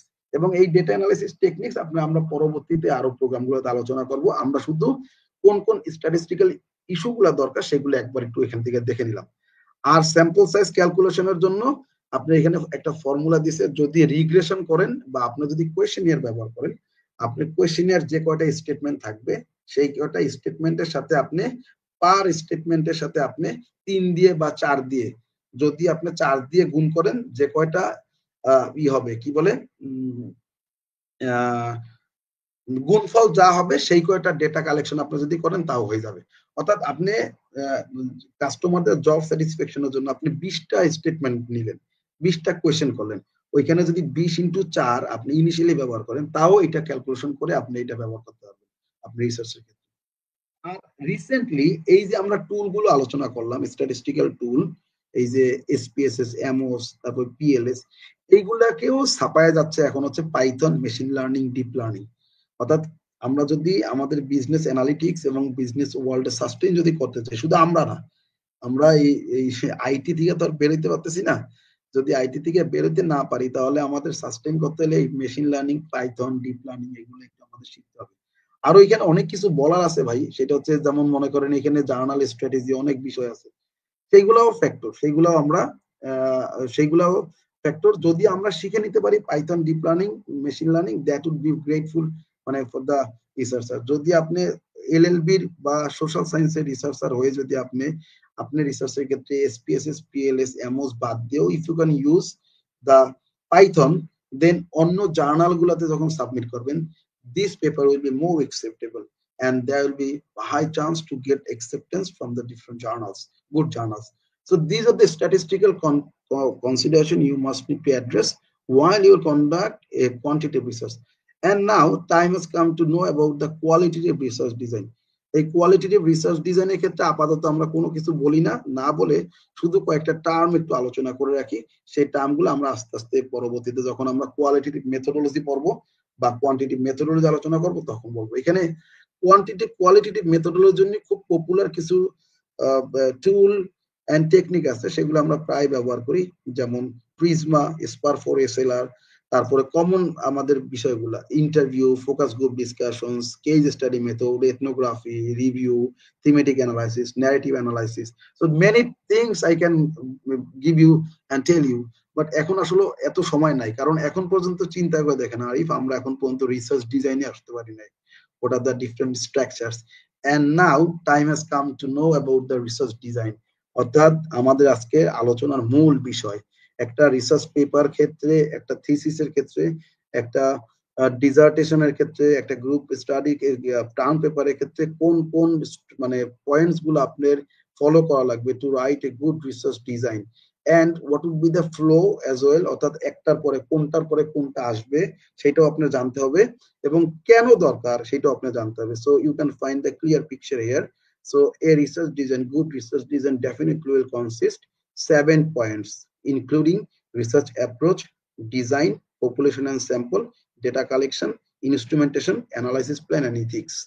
So these are the 7 points definitely a researcher should keep in mind while writing and drafting a good research design. একটার পর একটা আসবে, একটার পর আসবে। এই যে এতটুকু, এই 7টা পয়েন্ট লেখার জন্য আমরা গত 13টা আলোচনা করছি, এখানে 13টা সিরিজ লেকচার করছি এই 7টা পয়েন্ট লেখার জন্য। Can you imagine the significance of this point? and now this is the time. So research ডিজাইনে এই 7টা পয়েন্ট কিভাবে রিসার্চের ক্ষেত্রে ইমপ্লাই করা যায় সেন্টেন্স গুলাতে, you can find from here. There is a title I have mentioned, the impact of work from home on employee productivity during post pandemic period. অর্থাৎ এইটা টাইটেলটা এরকম যে ওয়ার্ক ফ্রম হোম, বাসা থেকে যে চাকরিটা করা হইতেছে সেই চাকরিটা কতটুকু ইম্প্যাক্ট ফলাচ্ছে অন প্রোডাক্টিভিটি বাড়ানোর ক্ষেত্রে। You will be surprise to know that যখন বাসা থেকে মানুষ কাজ করছে, এখনো যদি বাসা থেকে মানুষ কাজ করে, এই প্রোডাক্টিভিটি পার্সেন্টেজ 39% বেড়ে যায়। Can you imagine? This is research. কিন্তু আমরা তো ইমপ্লিমেন্ট করবো না, and only for this reason we are not implementing the research results. মালয়েশিয়ার সাথে বাংলাদেশের আজ ডিফারেন্স এই জায়গা, বুঝতে পারছেন? মালয়েশিয়া কোথায় চলে গেছে আর আমরা কোথায় আছি। This is the thing. Mamdani অবস্থা দেখেন। বাই দ্য ওয়ে, সো এই এক্সাম্পল উইথ কোটেশন দয়া করে আপনারা যারা আছেন বা পরবর্তীতে দেখবেন, আপনারা প্লিজ একটু নিজেরা পড়ে নেবেন। এইগুলো সব কিন্তু একটু আগে আমি আলোচনা করছি। দেখেন রিসার্চ অ্যাপ্রোচ, দেয়ার আর 3 রিসার্চ অ্যাপ্রোচ। একটু যদি খেয়াল করেন, এই দেখেন, এই যে কোয়ালিটেটিভ কোয়ান্টিটেটিভ মিক্সড মেথড। অর্থাৎ আমাদের প্রথম পয়েন্ট রিসার্চ অ্যাপ্রোচের ক্ষেত্রে দেখেন লেখা শুরু হয়েছে, the study adopts a mixed method approach.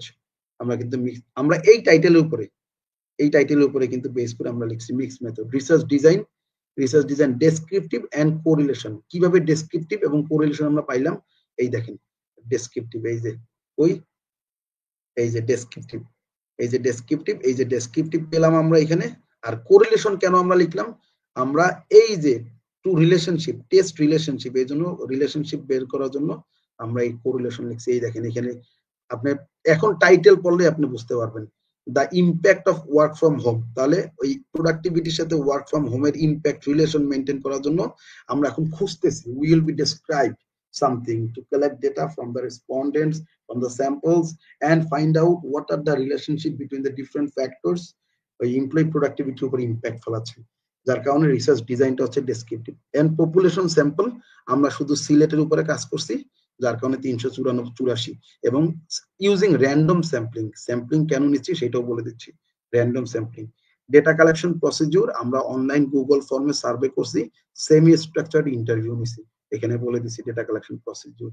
আর তাহলে দেখেন একটু খেয়াল করেন, এখানে 7টা পয়েন্ট, এই দেখেন এইখানেও ঠিক 7টা পয়েন্ট। এই দেখেন ইনস্ট্রুমেন্টেশন, এই যে 5 লাইকার্ট পয়েন্ট আমরা ব্যবহার করছি। আমরা কিন্তু সব আগে পড়ে আসলাম, দেখছেন? এখন একটা ইজি মনে হইতেছে। And then data analysis plan, এই যে কোরিলেশন এবং রিগ্রেশন ব্যবহার করছি। And ethical consideration, all participants provide inform consent. অর্থাৎ আপনি যখন স্যাম্পল থেকে ডেটা কালেকশন করবেন, দিস ইজ ভেরি ইম্পর্টেন্ট। একটু পরে এটা নিয়ে আসতেছি আমি, ইথিক্যাল কনসিডারেশন নিয়ে। আমার কাছে মনে হয় রিসার্চের ক্ষেত্রে সবচেয়ে গুরুত্বপূর্ণ পার্ট হচ্ছে ইথিক্যাল কনসিডারেশন। এটা কিন্তু আবার মানে খুব ইথিক্যাল করা যায়। দেখেন ইথিক্যাল করা যায় কিরকম, আমি এই যে ক্যাম্পাসে যাই না, ক্যাম্পাসে আমাকে বলতেছে যে আমি অফিসে একটু কম সময় থাকি। অফিসে কম সময় থাকবো না কেন? আরে ভাই, আমার ইন্টারনেট স্লো, আমার ইন্টারনেট বাসায় 60 Mbps স্পিড, বুঝতে পারছেন? তাও আমার হয় না ইন্টারনেটে। মানে আমার এত, এই দেখেন আমার উপরে ডেস্কটপ, এদিকে ল্যাপটপ থাকে, এদিকে ট্যাব থাকে, সারাক্ষণ কাজ করা লাগে, আমার সারাটাক্ষণ আমার লেখালেখি করা লাগে। সো এখন আমি তাহলে স্যারের বলছি, স্যার আমি এই জায়গায় থাকলে যদি বাসায় থাকে, আমার একটা 2 মিনিট আগে কল দিলে আমি অফিস চলে আসবো। That's very simple. This is called validation, and this is called ethical approach. বুঝতে পারছেন? যদি আপনি চ্যাট জিপিটি কাছ থেকে একটা জিনিস নেন, আপনি চ্যাট জিপিটি কে ক্রেডিট দেন, দেন ইথিক্যাল অ্যাপ্রোচ, তাই না? সো আপনি যার কাছ থেকে ডেটা কালেকশন করতেছেন তাকে আপনি বলতে হবে যে আমি তোমার ডেটা কালেকশনটা করতে আগ্রহী, ডেটা কালেকশন ইউজ করতে, তোমার ডেটা ইউজ করার জন্য রিসার্চে আগ্রহী, তুমি তোমার কোনো আপত্তি আছে কিনা। উনি যদি বলে আপত্তি আছে, আপনি ব্যবহার করবেন না। আর যদি বলে আপত্তি নেই, আপনি করবেন। আরো কিছু বিষয় থাকে, হ্যাঁ, মানে কনফিডেন্সিয়ালিটির বিষয় থাকে, তারপরে আপনার ইসের পারমিশনের বিষয় থাকে। সরি, সামনের দিকে আসতেছি। এই দেখেন, আপনি যদি, আমরা যখন কিনা বিভিন্ন জায়গায় প্রেজেন্টেশন দিতে যাই, এই এই যে এই প্রেজেন্টেশনটা, এই এই এই যে টেবিলটা, এই টেবিলটা আমাদের প্রেজেন্টেশনের সবচেয়ে মধ্যমণি থাকে রিসার্চ ডিজাইনের। এই টেবিলটা আমার রিসার্চ ডিজাইন অবজার্ভ করবে সব। দেখেন, রিসার্চ ডিজাইন কম্পোনেন্ট এতগুলো, রিসার্চ ডিজাইন 7টা, 1 2 3 4 7টা, এবং আমরা রিসার্চে কি পাইছি, কিভাবে ব্যবহার করছি, সেইটা এখানে লেখা থাকে। দেখেন, ওই যে ডিটেলস আমরা আলোচনা করলাম, সেই আলোচনার সামারিটা এই টেবিলটার মধ্যে থাকে, এই পুরো সামারিটা। This is the heart of our presentation. এইটা থেকেই কোয়েশ্চেন করবে। আপনার সামনে যারা অডিয়েন্স থাকবে, এই যে আপনারা বিভিন্ন জায়গায় কনফারেন্স পার্টিসিপেট করতে যাবেন, এখন আপনি যখন যাবেন তখন এই this slide will be most important slide for you guys. এখান থেকে আপনাকে কোয়েশ্চেন করবে কিভাবে ডেটা কালেকশন করছেন আপনি, from where, and what are the ethical consideration you have collected from the university as well as the institutions. They will ask these questions, for sure করবেই।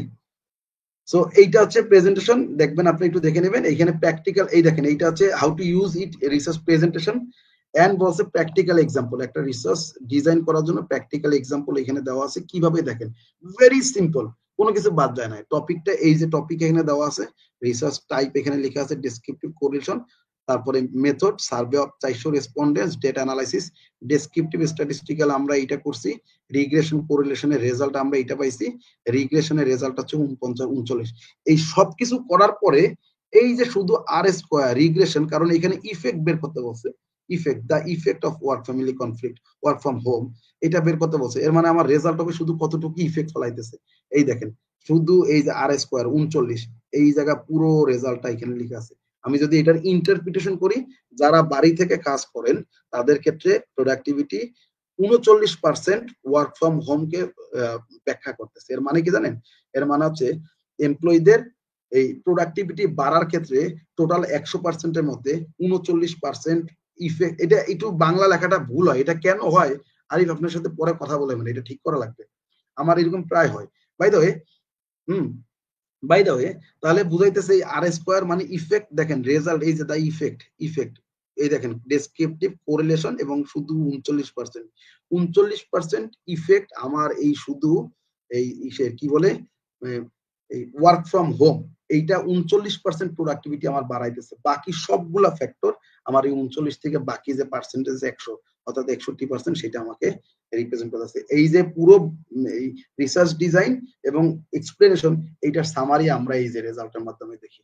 দেখেন, এই 39% কন্ট্রিবিউশন, এই যে work from home significantly increases productivity, explaining 39% variation, অর্থাৎ 39% effect এখানে ফালায়, আর বাকি 80% হচ্ছে আদার ফ্যাক্টরস। সো এই হলো সিম্পল রিসার্চ ডিজাইন। এরপরে একেবারে পুরো রিসার্চ ডিজাইন, রিসার্চের ক্ষেত্রে কেমনে লেখা লাগে, একেবারে পুরো এক্সাম্পল আমি হয়তোবা এই লেকচার শেষে পুরো এই ওয়ার্ড ফাইলটা এখানে দিয়ে দেবো। দেখেন, একটা research design, it's not an easy.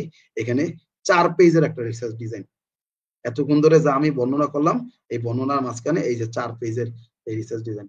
এখন পুরো এক্সপ্লেনেশন এখানে লেখা, এই পুরো এক্সপ্লেনেশনের সামারিটা এইখানে লেখা শুধু, এবং আপনি যখন প্রেজেন্টেশন দেবেন শুধু এইটুকু লেখা লাগবে, কিন্তু রিসার্চের ক্ষেত্রে আপনি পুরোটা লেখা লাগবে। এখন ইথিক্যাল কনসিডারেশন নিয়ে আমি একটুখানি আলোচনা করতে চাই। Ethical consideration is the heart of your research. আপনার মানে হার্ট, দেখেন রিসার্চের ক্ষেত্রে সবকিছুই হার্ট, হ্যাঁ, কিন্তু ইথিক্যাল কনসিডারেশনটা আমার কাছে মোর মনে হয়। কেন ভাই? আপনি মানে বিষয়টা হচ্ছে যে ইউ প্রেড 5 টাইমস ইন নামাজ, আর আপনার ভেতর থেকে আপনি ক্লিয়ার না, হ্যাঁ, তাহলে কেমন হবে? এখন আপনি যদি ইথিক্যালি স্ট্রং না থাকেন, তাহলে আপনার রিসার্চটা কেমনে দাঁড়াবে? ইথিক্যালি স্ট্রং, তাহলে ইথিক্যাল কিভাবে হয়? ইথিক্যালটা শুরুই হয় যে আপনি যদি ম্যান এবং যাদের জীবন আছে তাদের উপরে কোনো রিসার্চ পেপার করতে যান, তখন আপনি যে প্রতিষ্ঠানে আছেন সেই প্রতিষ্ঠান আপনাকে একটা ছাড়পত্র দেওয়া লাগবে যে না, আমি যে রিসার্চটা যার উপরে করা লাগতেছে, সে যে করতেছে তার কোনো ক্ষতি আমার এই রিসার্চের মাধ্যমে হবে না। তখন আমি যদি তাহলে আমাদের ইউনিভার্সিটি কোনটা দেয়? আমাদের ইউনিভার্সিটি সিটিআরপি আছে। আমরা যখন আপনারা যখন কোনো রিসার্চ করবেন হিউম্যান বিং এর উপরে অথবা স্পেসিস এর উপরে, কোনো পশু পাখি বা জাতির উপরে, তখন ওইখান থেকে ছাড়পত্র নেওয়া লাগবে। আদারওয়াইজ ভালো জার্নাল গুলা কখনো আপনাকে এই পেপার একসেপ্ট নিবেই না, বলবে ইথিক্যাল লেটার। এবং ওইখানে আরো কিছু জিনিস নেওয়ার আছে বলতে, আপনি দেখেন, আপনি একটা মানুষের ছবি ব্যবহার করেন। আমি গতকালকে একজনের ফোন করে আমি বলছি যে ভাই, you have used my CV. ওই যে জাহানারা আলম নাকি, জাহানারা ক্রিকেটার, এই ঢাকা পিসে যায়, তার সাথে একটা ছবি। এখন ঘটনা হচ্ছে যে আমি তারে জিজ্ঞাসা করছি, why did you use my ছবি উইদাউট মাই পারমিশন? কেন এটা ব্যবহার করছেন? হ্যাঁ, এটা ব্যবহার করা যাবে না তো। সো এই যে আপনি আমার ছবি ব্যবহার করতেছেন without having my permission, unethical use. Research এটা কখনো সাপোর্ট করবে না, এবং সাপোর্ট তো করবে না শুধু তাই না। এবং যদি ধরেন আমি, আপনি আর একজন, তিনজন মিলে একজন কো অথর, ধরেন এটা পেপারের কো অথর, আপনি আমার পারমিশন না নিয়ে এটা ব্যবহার করলেন, আমি যদি আপনার নামে ক্লেম করি, মিনিমাম আপনি 3 বছর জেল হবে, এবং আপনি ব্ল্যাক লিস্টেড হবেন, আপনি একজন অথর হয়ে যাবেন আপনি। সুতরাং এইগুলো খুব সেন্সিটিভ ইস্যু রিসার্চের ক্ষেত্রে। এবং এই জন্য আমি এটা ফেসবুক পোস্ট দেওয়ার সময় এগুলো তো আমার নিজের লেখা থাকে, যদি চ্যাট জিপিটি থেকে নেই তাহলে চ্যাট জিপিটি লিখে দিই, চ্যাট জিপিটি থেকে নেওয়া research. So ethically very should. এবং যদি আপনি রেসপন্ডেন্ট যদি বলে আপনি আমার নাম ব্যবহার করতে পারবেন না, you can't use his or her name, কখনো না, আপনি ব্যবহার করতে পারবেন। তো these are the parts of research design. Simply almost about to finish. You can find the exact and proper way to write the research design in your research paper. It has been started with the research approach. Therefore, you can find the research design type. আমরা 6টা না 7টা point আলোচনা করছিলাম, প্রত্যেকটা এখানে আছে। Later on, you can find the population and sample and data collection procedure by which instrument you have collected. Definitely, you should maintain in the instrumentation stages. Later on, data analysis plan, how you collected the data and what are the instruments and tools, techniques, and research analysis will you use in your research. এগুলো সব এখানে লিখতে হবে। Finally, ethical consideration. So 1 ঘন্টা time ছিল, 57 minute 10 সেকেন্ডে আমার রিসার্চের লেকচার শেষ। Thank you so much. Now it is time to it's your time to let me ask anything if you have, Mr. Arif. আমার লেকচার শেষ ভাই, আলহামদুলিল্লাহ। আর একটা বিষয়, আরিফ একটা মিনিট আনমিউট করে নি আপনাকে। হ্যাঁ, এখন শোনা যাচ্ছে। আর একটা বিষয়, যে আপনি যতক্ষণ পর্যন্ত প্রিভিয়াস স্লাইডস গুলো আপনি দেখতে না পারবেন, মানে না পড়বেন, আলোচনা না করবেন, ততদিন পর্যন্ত আসলে ইটস ভেরি টাফ মানে এই জিনিসগুলো বোঝা। সুতরাং হাম্বল রিকোয়েস্ট থাকবে, প্রিভিয়াস স্লাইডস গুলো, লেকচারস গুলো একটু শুনবেন, শোনার পরে আপনারা তাহলে এই জিনিসগুলো একটু দেখবেন। হ্যাঁ স্যার, আপনাকে অসংখ্য ধন্যবাদ স্যার, যে আমাদের সাথে যুক্ত হয়ে আজকে রিসার্চ ডিজাইন সম্পর্কে সম্পূর্ণ আলোচনা করেছেন, যেটি নিউ রিসার্চার যারা রয়েছে তাদের জন্য অত্যন্ত গুরুত্বপূর্ণ। এবং আমাদের এই অনুষ্ঠানটি স্যার শুধু যে মেট্রোপলিটন ইউনিভার্সিটির স্টুডেন্টরা দেখে তা নয়, আমাদের দেশের বিভিন্ন স্থান থেকে রিসার্চাররা আমাদের এই অনুষ্ঠানটি দেখে থাকেন। এই সকলের পক্ষ থেকে আপনাকে ধন্যবাদ। এবং আমি যেহেতু স্যার আইন ও বিচার বিভাগের স্টুডেন্ট, এবং আমার সামাজিক বিষয় নিয়ে যে মানে আমি চিন্তা করি স্যার, আমার একটা ছিল যে যদি আইন বিষয়ে বা সামাজিক বিষয়ে কেউ গবেষণা করতে চায়, তখন রিসার্চ ডিজাইন নিয়ে সবচেয়ে সাধারণ ভুলগুলো কি হয় স্যার আপনি মনে করেন? ও, ভেরি গুড কোয়েশ্চেন। আসলে আপনি যে টপিক নিয়েই আলোচনা করেন, এক্সেপ্ট সায়েন্টিফিক্যাল এন্ড সায়েন্টিফিক্যালও তো, মানে সায়েন্টিফিক্যাল বলতে হচ্ছে আমি আইটি, সিএসসি ব্যাকগ্রাউন্ড, তারপর মেডিসিন ব্যাকগ্রাউন্ডের কথা বলছি। আমরা একটু আগে কনফিডেন্স, লেভেল অফ কনফিডেন্স এবং এরর মার্জিন, এরর বায়াস আলোচনা করতেছিলাম, আউটলায়ার আলোচনা করতেছিলাম। বিশ্বাস করবেন না, দেয়ার আর 2 সেক্টরস যেখানে আপনি কোনো রকম আপনি এরর মার্জিন নিতে পারবেন না। যেটা হচ্ছে না মেডিসিন, ধরেন আপনি একটা ক্যান্সারের মানে মেডিসিন আবিষ্কার করতেছেন, সেখানে আপনি একটু যদি ভুল হয় তাহলে লাখ লাখ রোগী মারা যাবে। আবার যদি এরোস্পেস, অর্থাৎ বিমান আকাশে উঠতেছে বা চাঁদে যাইছে যানবাহন, এগুলো যদি কোনো কিছু ভুল হয় তাহলে আপনি তো বিপদে পড়বেন। এখন তাহলে আমরা তো এমন কিছু রিসার্চ করি যার মধ্যে কিছু ভুল আমরা একসেপ্ট করতে পারি। হ্যাঁ, যার কারণে তো আপনি কোয়েশ্চেন করছেন কোন ধরনের ভুলগুলো হয়। আমাদের ক্ষেত্রে সবচেয়ে বেশি যে ভুলগুলো আছে, আমি 2-3টা স্লাইড আলোচনা করছিলাম বা দেখাইছিলাম, এগুলো আলোচনা করিনি, এগুলো আমি একজন গেস্ট এনে, আপনারা দেখতে পাচ্ছেন, এই গেস্ট এনে তারপরে এটা নিয়ে আলোচনা করবো। I am not that much confident to give the clear lecture, যদিও বা আমি আমার নিজের রিসার্চের ক্ষেত্রে ব্যবহার করতে পারি, বাট আমার নিজের ক্ষেত্রে ব্যবহার করা আর হচ্ছে মানুষকে বোঝানো এটা এতটা সহজ না। এই জায়গাটা আমরা খুব বেশি ভুলটা করি, সেটা হচ্ছে আমরা যখন কিনা বিলিফ এন্ড ফিলোসফি, দেখেন একটা কথা আছে না, যদি মানে বিসমিল্লাহ গলদ হয় তাহলে তো সব শেষ। এই বিসমিল্লাহ গলদ হওয়ার একটা জায়গা হচ্ছে আমাদের এই রিসার্চ বিলিফস এন্ড ফিলোসফি। বিশ্বাস করবেন না, দেয়ার are some journals in this world যেগুলো টপ জার্নাল, 2028 সালের পেপার অলরেডি 2001 চলে আসছে, 2028 সালের paper, academy of management theory and practices, entrepreneurship theory, এইসব জার্নালে যদি আপনি পেপার দেন, আপনি যদি এই belief, ontological belief, epistemological belief, আপনি inductive, deductive, cross sectional, longitudinal, positivism, constructivism, প্রাগমাটিজম এইসব যদি না উল্লেখ করেন, তারা আপনার পেপার টাচই করবে না, পড়বেই না, আপনাকে ব্যাক পাঠিয়ে দেবে, এটা কি পেপার। অর্থাৎ এই জায়গাটা, এখন আমি এই জায়গাটা এমন একটা জায়গা বললাম, 90% অফ মানে আমরা কি বলা যায়, আমি ডিরেক্ট বলি, সাউথ এশিয়ান আমরা ফোকাস করি এই জায়গাটা। Yes, recent days after the Covid basically many resources they are focusing these places or এইসব জায়গাগুলোতে একেবারে ডিজাইন অথবা মেথোডোলজিক্যাল অ্যাসপেক্ট গুলোতে খুবই স্ট্রং তারা। তো ওই বিলিফ, ফিলোসফি ওন করা, আন্ডারস্ট্যান্ড করা, এটা খুব টাফ। আরো একটা জিনিস, এটা হচ্ছে যে আপনি যে বিষয়টা থিওরি, মানুষের রক্ত লাল, এইটা নিয়ে তো কোনো রিসার্চ কোনো জায়গা নেই, কিন্তু যখন কিনা মানুষের রক্তের মধ্যে সুগারের পরিমাণ বেড়ে যাচ্ছে, তখন রিসার্চ করার জায়গা আছে। সুতরাং কোন বিষয়গুলো কিভাবে আপনি রিসার্চ করবেন, রিয়েল ওয়ার্ল্ডে কি এবং থিওরি কি বলতেছে, এই দুইটাকে রিলেট করা একটু টাফ হয়ে যায় আমাদের যারা নতুন রিসার্চার, এবং এই জায়গাগুলোতে প্রবলেম হয়। শুধু তাই না, এখানে আমরা যে এই যে 7-8টা কম্পোনেন্ট দেখাইলাম না, আপনি খেয়াল করবেন এই 7-8টা কম্পোনেন্ট আপনি এই যে মানে ফ্লোটা, এটা বহুত রিসার্চের মধ্যে মিসিং পাবেন, নাই। হ্যাঁ, মেনটেন করি না, আমরা ফলো করি না। কেন স্যাম্পলিং আমরা আমি বলে আর্টিকেল 70 উপরে একটা কাজ করবো, ধরেন আর্টিকেল 70, হ্যাঁ, অথবা আর্টিকেল 15 উপরে একটা কাজ করবো, আমি 15 উপরে কাজ করবো, আমি আপনার কাছ থেকে কোনো মতামত নেই, এটা লজিক্যাল বিষয়, আপনার একটা আইনি শাসন,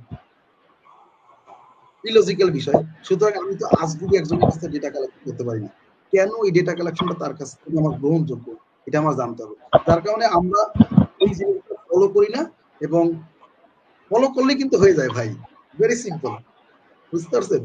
এই জিনিসগুলো আমরা খুব একটা ফলো করি না, যার কারণে আমাদের মেজর মিস্টেকস হয়। আর একটা বিষয় হচ্ছে যে সেটা যে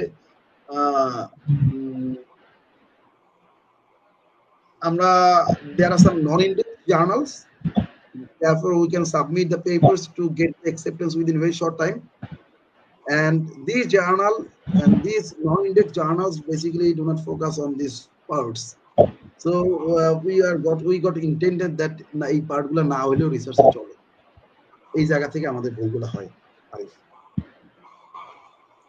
থ্যাংক ইউ স্যার, আমাদের সাথে যুক্ত হয়ে আপনি অনেক গুরুত্বপূর্ণ বিষয়ে আলোচনা করেছেন, যেগুলো আমাদের জন্য প্লাস রিসার্চার যারা নিউ তাদের সকলের জন্য অত্যন্ত গুরুত্বপূর্ণ স্যার। ধন্যবাদ মিস্টার আরিফ। জি স্যার, আজকের অনুষ্ঠানটি স্যার এখানেই সমাপ্তি স্যার, ইনশাআল্লাহ। অসংখ্য অসংখ্য ধন্যবাদ স্যার আমাদের সাথে যুক্ত থাকার জন্য স্যার। আরিফ, আপনি ভালো থাকবেন। might be that is this is your first experience to go live with me, and hopefully ইনশাআল্লাহ আমরা আরো এনজয় করব সামনের সেশনগুলোতে ইনশাআল্লাহ। শুধু দর্শক, আপনাদের যদি কোনো অবজারভেশন থাকে আমাদের আজকের লেকচার নিয়ে, অফকোর্স আমাদের জানাবেন, আমাকে যে কোনো সময় আপনারা যে কোনো জায়গায় পাবেন আর কি।